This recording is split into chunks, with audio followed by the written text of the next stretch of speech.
Bonjour Romain.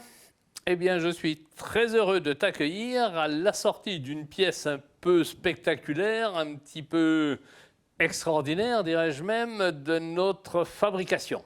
Alors là, on est bien loin des émaux de Longwy, on est dans un type de travail qui est très différent, beaucoup plus complexe.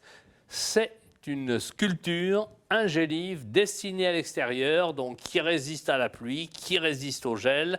C'est destiné à un parc et jardin, c'est destiné à une fontaine et c'est un animal fantastique. C'est ce que l'on peut appeler le médiévalisme fantastique, c'est-à-dire cette inspiration qui nous vient du Moyen-Âge, cette inspiration qui est très proche des animaux fabuleux que l'on voyait dans les anciens manuscrits, les anciens incunables, la tapisserie de Bayeux, voilà, tout ce côté très stylisé, mais en même temps qui fait appel à ce qui étaient les contes et légendes. On peut penser à Merlin, on peut penser à Arthur, de notre médiévalisme européen. Donc l'œuvre ici est faite avec une terre très particulière, c'est une terre extrêmement solide, on peut sentir son grain. C'est une terre qui également a de gros avantages sur le plan sculptural car elle se travaille bien au doigt. On peut pratiquement faire tout cela sans outils. C'est la main, c'est le pouce, ce sont les doigts qui manœuvrent la terre et lui donnent sa forme. Il y a besoin de très peu d'outils pour réaliser une œuvre de ce type-là. En revanche, le travail en lui-même est très complexe parce qu'on ne peut pas le faire en une fois. C'est tellement lourd. À l'origine, il y a 70 kg de terre. Après cuisson, on est à 45 kg. C'est quelque chose de très lourd. Et la terre s'affaisserait d'elle-même si on la travaillait trop vite. Donc, il est nécessaire d'avoir un esprit lent de travail et d'avoir dans sa tête là où on veut aller, parce qu'il faut tout prévoir à l'avance. Il n'est pas question de travailler la base sans savoir ce que l'on va faire en haut, car il est nécessaire de monter tout avec le même esprit de résistance. C'est ce que nous appelons, nous, en sculpture, la triangulation. C'est-à-dire que chaque partie va s'appuyer sous forme d'un triangle sur d'autres parties, et le triangle, en mécanique, est indéformable. Et en sculpture, on respecte cette même loi.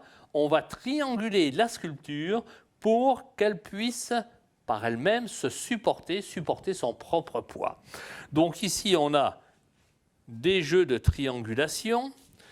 On voit que l'émail va couler tout le long pour donner ces jeux d'ombre, ces jeux de lumière qui sont très beaux.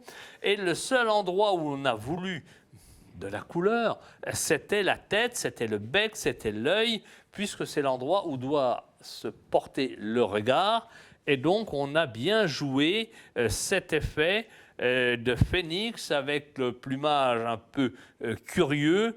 C'est vraiment un animal fantastique et on l'a traduit dans ce côté un peu truculent. Il n'y a pas de naturalisme là-dedans, c'est simplement un rappel du passé, un rappel de nos époques. On peut penser au vieux château de Longwy, on peut penser évidemment à beaucoup de fastes du passé médiéval, et on s'inscrit dans cette ligne de conduite. Voilà, donc un mot peut-être sur, nous avons parlé de la manière de le sculpter, maintenant la manière peut-être de le cuire.